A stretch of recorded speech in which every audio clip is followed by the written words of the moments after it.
Assalamualaikum teman-teman, kembali lagi di channel Gria Demit. Channel ini akan menyajikan cerita-cerita horor yang sangat sayang untuk dilewatkan. Untuk itu ikuti terus ceritanya dengan like, komen, dan subscribe serta aktifkan lonceng notifikasinya agar tidak ketinggalan update dari channel ini. Bersiaplah untuk merasakan ketegangan dan teror dari cerita-cerita horor yang akan membuat bulu kudukmu berdiri. Pastikan lampu dimatikan karena malam ini kita akan memasuki dunia yang tak terduga. Oke, tanpa berlama-lama kita mulai ceritanya. Suatu sore yang mendung, Rian baru saja pulang dari kantor ketika telepon rumahnya berdering. Suara di ujung sana adalah ibunya, terdengar berat dan sendu. "Rian, eyangmu baru saja meninggal." Suara ibunya pecah di tengah kalimat. Rian terdiam. Kabar itu seperti petir di siang bolong. Eyang adalah sosok yang sangat penting dalam hidupnya. Eyang pria tua bijaksana yang selalu diceritakan ibunya sebagai sosok pelindung keluarga, terutama setelah ayahnya meninggal saat ia masih kecil. Rian tidak pernah berpikir bahwa hari itu akan datang begitu cepat, seolah sosok Eyang tak tersentuh oleh waktu. Malam itu, Rian terbang ke kota kecil tempat Eyang tinggal, sebuah daerah terpencil di kaki gunung yang diselimuti kabut hampir setiap pagi. Rumah Eyang adalah sebuah rumah tua bergaya kolonial yang berdiri di atas bukit dengan perkarangan luas dan pohon beringin besar yang rindang. Banyak cerita mistis tentang rumah itu yang sering didengarkannya sejak kecil, tapi Eyang selalu menenangkan semua yang bertanya. Sampai di sana, suasana rumah sudah dipenuhi keluarga besar yang datang untuk melayat. Rumah itu terasa lebih suram dari biasanya, seolah bayang-bayang tua rumah tersebut semakin menenggelamkannya dalam keheningan abadi. Ibunya memeluknya erat dan mata para kerabat tampak penuh duka.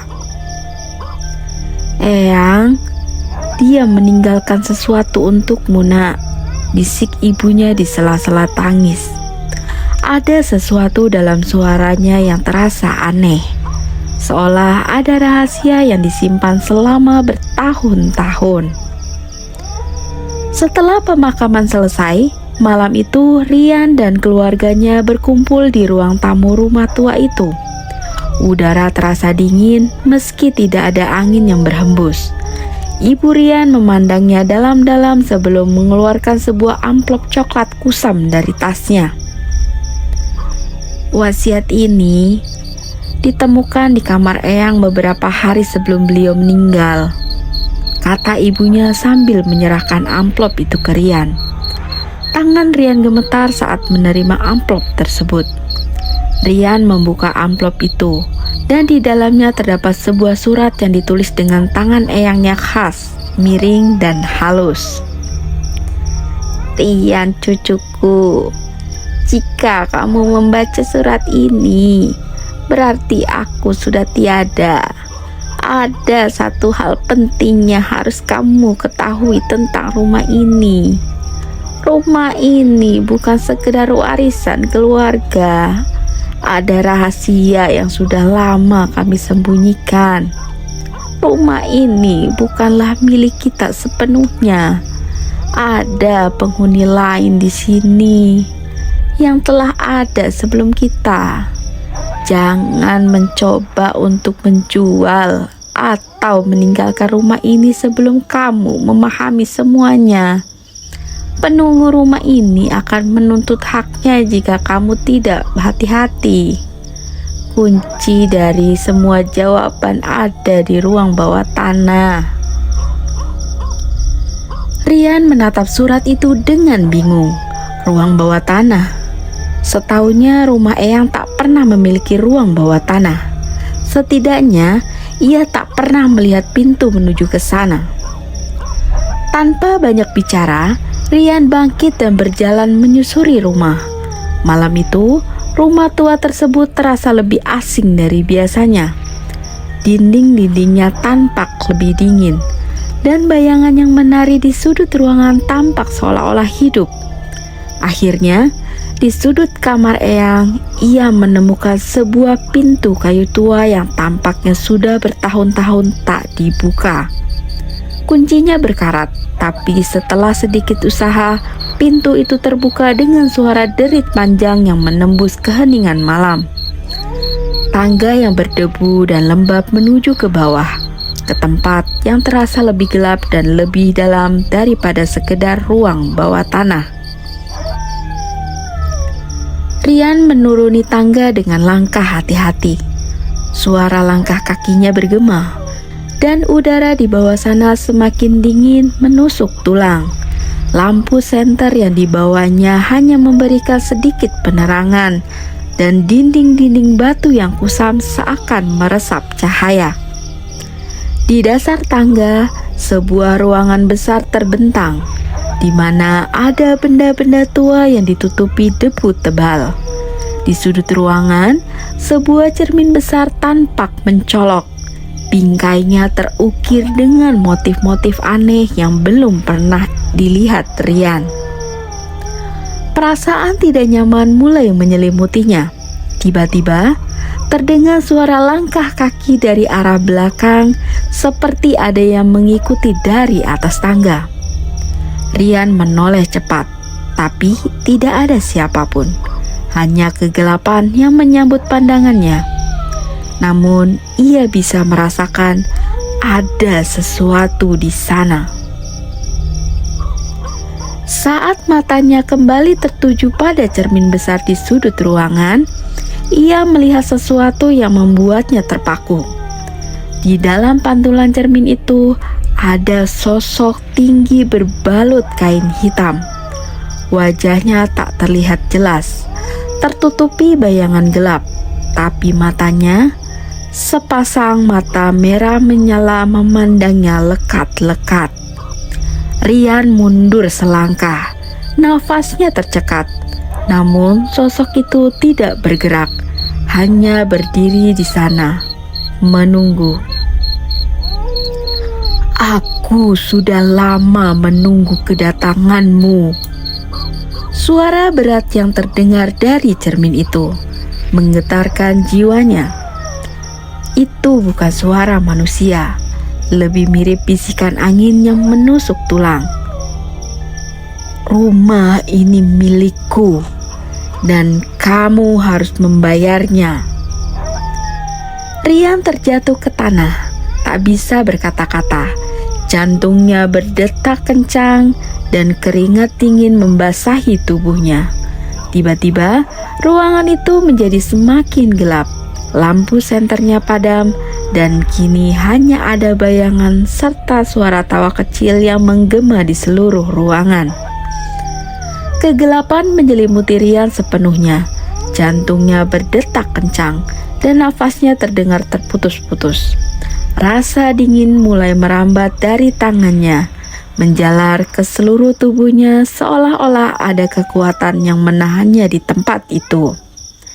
Di tengah kepanikannya, Rian merasakan sesuatu, bukan fisik, melainkan seperti dorongan batin yang menariknya ke dalam cermin besar di sudut ruangan.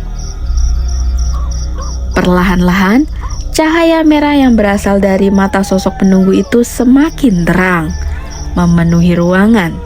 Sosok itu yang awalnya hanyalah bayangan kabur, mulai tampak lebih jelas di hadapannya. Rian tak bisa bergerak. Matanya tertuju pada sosok tersebut yang perlahan-lahan mendekat. Kemudian, tiba-tiba pandangannya kabur, dan seolah-olah alam bawah sadarnya direnggut masuk ke dimensi lain. Seketika, dunia di sekitarnya berubah. Rian kini berada di halaman rumah tua itu, namun dengan suasana yang sangat berbeda. Udara terasa berat, penuh dengan aroma dupa dan tanah basah. Matahari yang biasanya terbenam di balik bukit kini tampak tertutup kabut pekat, dan langit di atasnya tampak seperti senja yang suram tanpa cahaya. Rumah tua Eyang berdiri menjulang, namun lebih terawat dan lebih hidup daripada yang pernah Rian lihat. Tidak ada tanaman liar atau dinding berlumut, namun suasana rumah itu tetap mencekam. Suara-suara mulai terdengar di sekelilingnya, bisikan-bisikan asing yang datang entah dari mana. Rian melihat bayangan-bayangan samar bergerak di sudut-sudut pandangannya, seolah-olah ada banyak mata yang mengawasinya. Di tengah-tengah semua itu, sosok yang dilihatnya dalam cermin kini muncul di hadapannya. Tetapi kali ini wujudnya lebih jelas dan mengerikan. Penunggu rumah tua itu adalah seorang pria tua bertubuh besar, namun bukan manusia biasa. Wajahnya pucat seperti mayat, dengan kulit kering yang hampir menempel pada tengkorak. Matanya merah menyala, kosong dan penuh dendam. Rambut panjang yang acak-acakan menjuntai hingga ke bahu, berwarna hitam kelam dengan jalinan yang tampak kotor dan penuh debu. Jubah hitam panjang yang dikenakannya seolah menyatu dengan kegelapan di sekitarnya. Namun yang paling menakutkan adalah senyum tipis di bibirnya yang membuatnya tampak seperti makhluk yang selalu siap memangsa. Tiba-tiba, Rian diserbu dengan serangkaian gambar yang melintas di benaknya. Ia melihat kilasan sejarah rumah tua itu, masa lalu yang kelam dan penuh rahasia. Rumah itu dulunya adalah milik seorang bangsawan yang sangat dihormati di zaman kolonial. Namun ternyata di balik kekayaan dan kehormatannya itu tersimpan kisah mengerikan. Pria tua yang sekarang berdiri di hadapannya adalah sosok bangsawan tersebut yang dikenal dengan nama Raden Surya. Raden Surya dulunya dikenal sebagai orang yang berkuasa, tapi hatinya dipenuhi oleh obsesi akan ilmu hitam. Ia melakukan berbagai ritual terlarang untuk mencari keabadian dan kekuasaan yang lebih besar. Di ruang bawah tanah itu, ia melakukan pengorbanan manusia. Sebuah rahasia yang bahkan tak pernah diceritakan dalam sejarah keluarga. Para korban jiwanya disiksa dan dikunci di rumah itu. Roh mereka tak pernah bisa pergi. Pada akhirnya, Raden Surya sendiri menjadi korban dari ritual yang ia lakukan. Ketika ia mencoba memanggil kekuatan gelap untuk memberikan kehidupan abadi, ritual tersebut berbalik melawan dirinya. Jiwanya terjebak di rumah itu, tak pernah bisa mati, tak pernah bisa bebas. Penampilannya yang mengerikan sekarang adalah wujud akibat dari dosa-dosanya. Selama bertahun-tahun, ia menjadi penunggu rumah, mengikat siapapun yang mencoba menguasainya. Raden Surya merasa bahwa rumah itu miliknya selamanya, dan setiap pewaris yang datang akan dibayangi oleh dendamnya.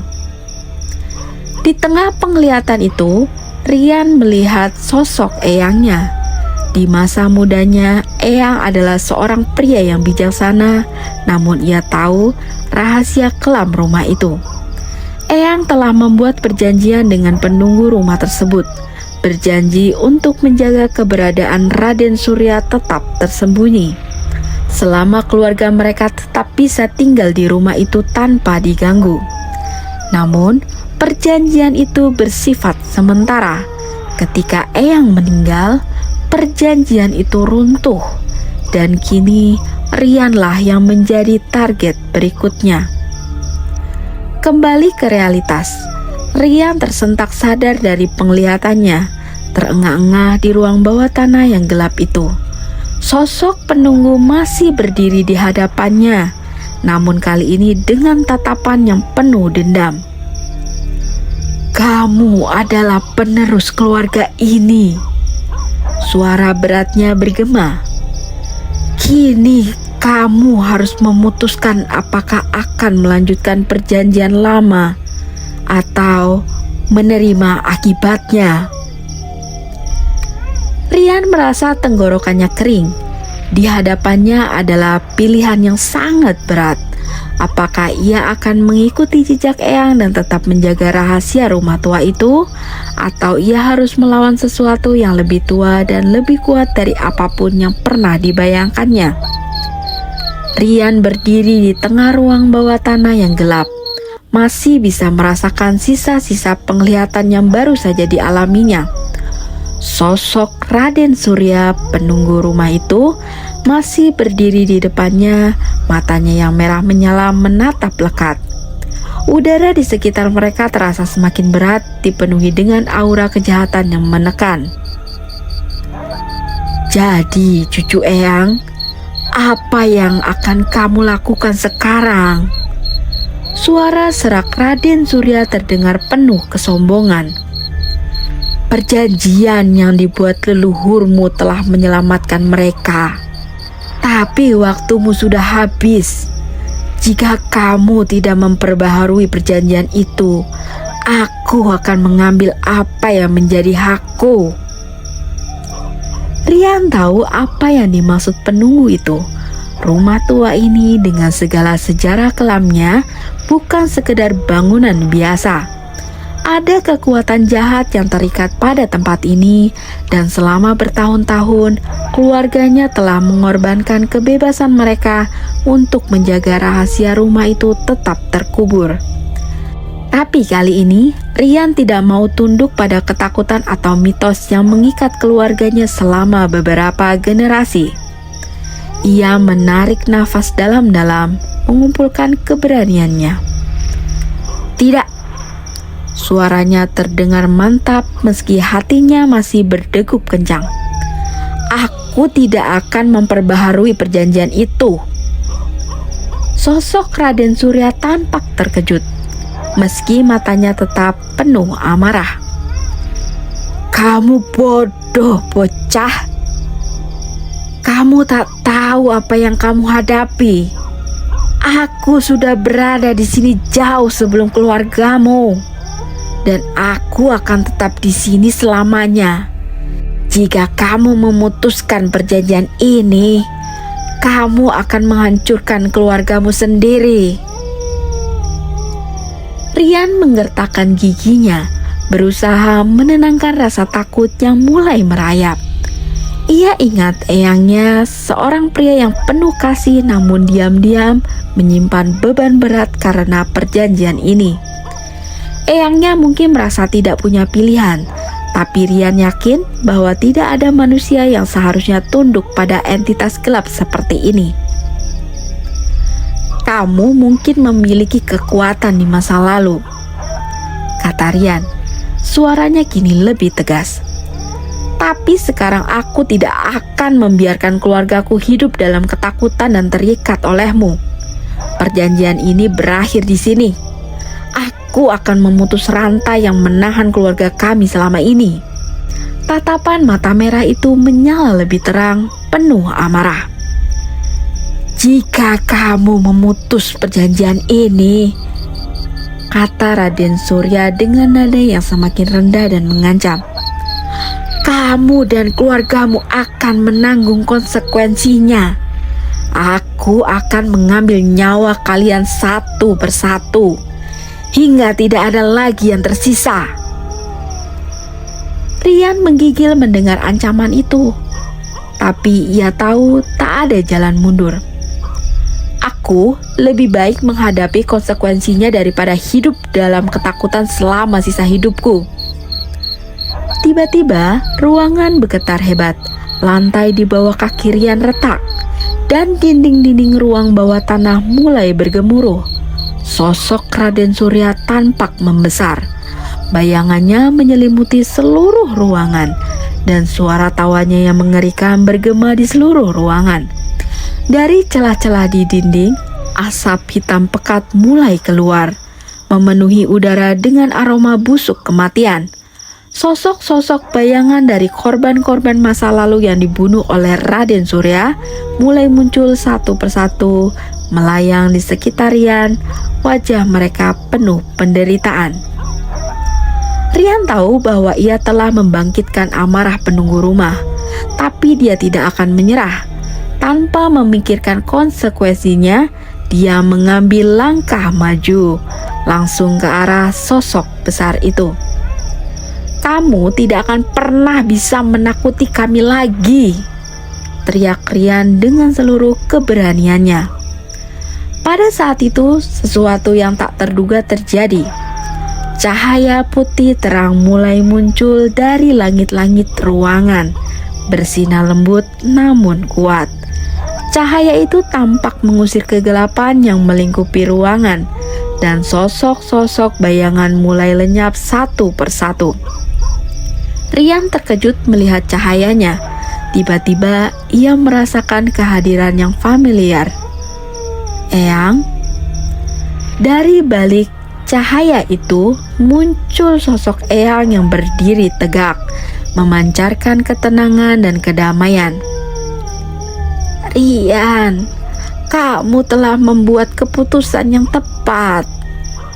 Suara Eyang terdengar lembut namun penuh keyakinan. "Sudah waktunya keluarga kita terbebas dari kutukan ini." Sosok Raden Surya mengerang marah. Tubuhnya kini tampak goyah di bawah pancaran cahaya itu. "Tidak," raungnya. "Aku tidak akan pernah pergi." Eyang memandang Raden Surya dengan tatapan penuh keteguhan. "Waktumu sudah habis, Surya. Kamu telah menghancurkan banyak jiwa, dan kini kejahatanmu harus berakhir."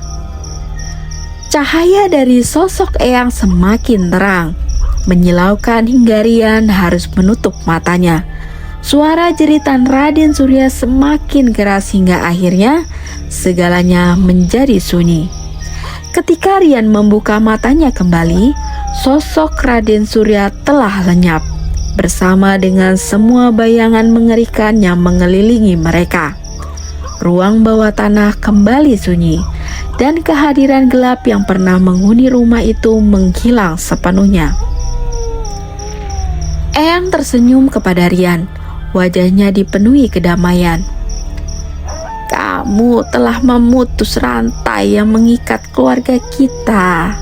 Sekarang kamu bebas." Rian merasakan beban yang luar biasa terangkat dari pundaknya.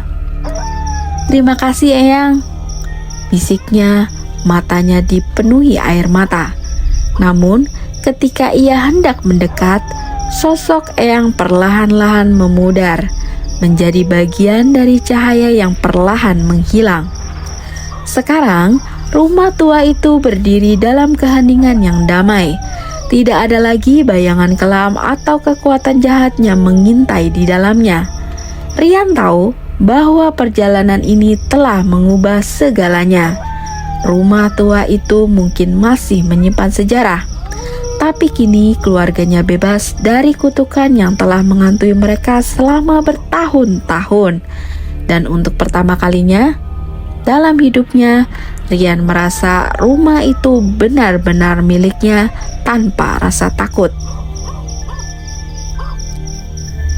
Nah, demikian akhir dari cerita ini. Terima kasih buat yang sudah mendengarkan hingga akhir. Jangan lupa like, komen, dan subscribe agar channel ini bisa semakin berkembang. Sehat selalu buat kalian dan bahagia selalu. Akhir kata, wassalamualaikum warahmatullahi wabarakatuh.